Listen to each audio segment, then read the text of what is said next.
Well, welcome once again. My name is Dave Skidmore. I'm your facilitator slash host for the 5 Minute Counselor sessions. And today I want to get a little bit deeper into a series of videos entitled How to Thrive and Survive as an Oil Patch Family. And the title of today's video is simply put, Both on Board or Both Overboard.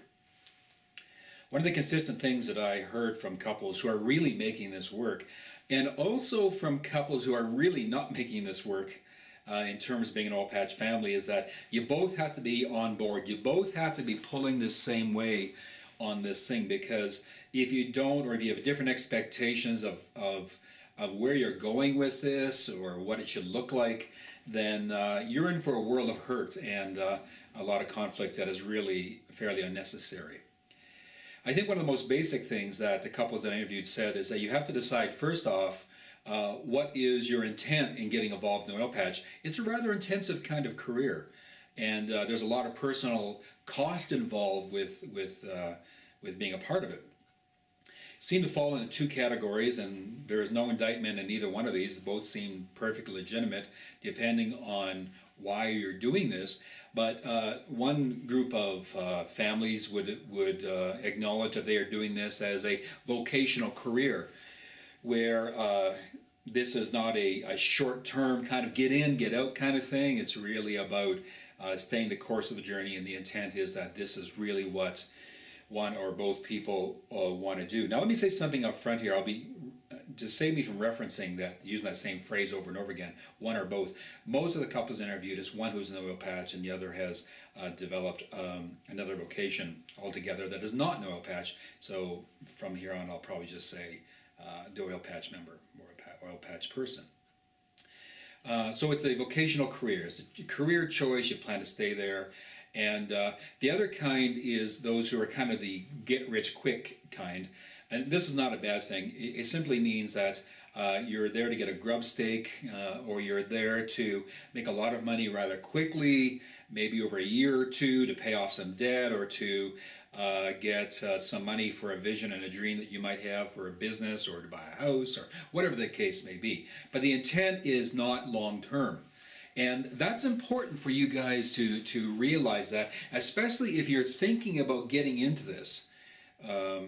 You really need to have that conversation with a significant other and say, hey, what are we really doing this for? Because it does involve sacrifice either way. But if you don't do this, have this conversation, oh man, you can get into a world of pain really, really quickly.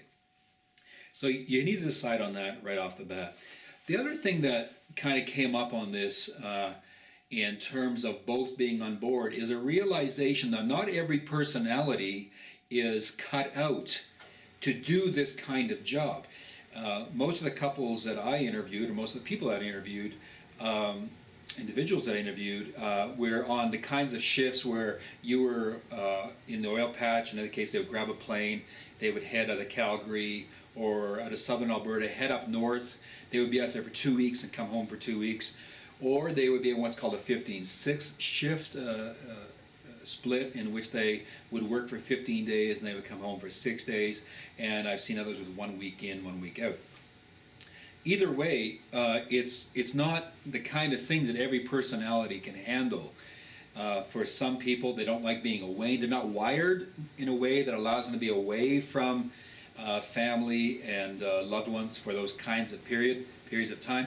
And for those who are left at home, they may not be wired in such a way that they are good as really being single parents for a 15-day period while dad or mom is away for that time. So you got to realize that not every personality is wired this way. One of the best counsels that I got from somebody was, give it a shot. Try it and see. It's hard to know ahead of time. Although one indicator seemed to be about how independent is your personality. Some of the folks tend to be more independent. If mom is at home and the washer breaks, she is kind of hardwired in a way that would take care of that and deal with that, and not need to have dad or husband deal with that. So you need to understand that independence, maybe an independent spirit, this kind of self-sufficiency kind of goes a long ways towards the one who is left at home and the one who is leaving to head into the oil patch. So just to be aware of that. And probably the other thing that came out of this series of interviews was you got to have a good support system no matter where you are. And this is a big deal for the guys that I interviewed who were heading up into the oil patch. They needed as much a support system as those who were back home. It's fairly obvious, you know, if you are a mom and you were the one who stays home and you were raising the kids, that you need the kind of support system around you which frankly allows you to get away for a bit and find some you time, some me time, just some R&R, and have the kind of support systems that you need to have in place. I was raised by a single mom, and my mom is one of my heroes in terms of all the things that she did, but she needed a good support system to raise 3 kids. So that's important for those at home, but it's just as important for those in the oil patch, because there's a lot of pressure when you're up there for a 2-week period and you work a 12-hour day and you go back to your hotel room or your camp room, and it gets lonely. I mean, you eat, you shower, you fall asleep, and you do this for 15 days or for 2 weeks. You know, you need a kind of support system. You need friends up there, and you need often emotional and spiritual relational support. So that seemed to be a big issue in the Thrive component of the families that I interviewed. So let me leave it at that, and I hope that's helpful to you. If you're thinking about getting the oil patch, consider these things. If you're already in the oil patch, you might want to fortify some of these things, and I trust that's a good thing for you guys. Keep in mind, given God and given time, anything is possible. And I don't care how desperate and bleak it looks in your life, I would suggest a prayer. Talk to our Heavenly Father. If you want to contact me, my email address is dcs@echurch.ca, or cityreach at echurch.ca, or you can contact me through Facebook, our Facebook channel at City Reach Calgary, or you can Facebook me. Sorry, that was a YouTube channel, not a Facebook channel. Through any social media, and sure be willing to at least have a preliminary conversation with you.